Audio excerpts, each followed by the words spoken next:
আমার নবী বলছেন ফজরের নামাজে 2 রাকাত যে সুন্নাত আছে, এই 2 রাকাত সুন্নাত নামাজের মূল্য হচ্ছে জমিন থেকে আসমান পর্যন্ত যতটুকু জায়গা তত পরিমাণ সওয়াব।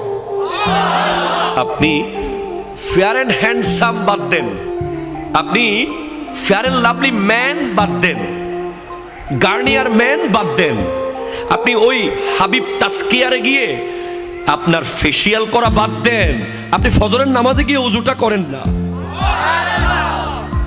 তারপর দেখেন না আপনার চেহারার গ্লেজ কি কেমন মারে।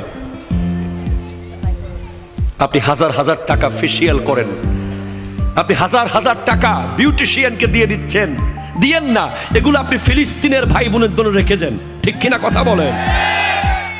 আপনি লক্ষ লক্ষ টাকা বিউটিশিয়ানকে দেওয়ার দরকার নাই। আপনি 5 ওয়াক্ত 5 বার ওযু করেন না, আপনার চেহারা দেখলেই শত্রু কাবু হয়ে যাবে, ঠিক কিনা কথা বলেন?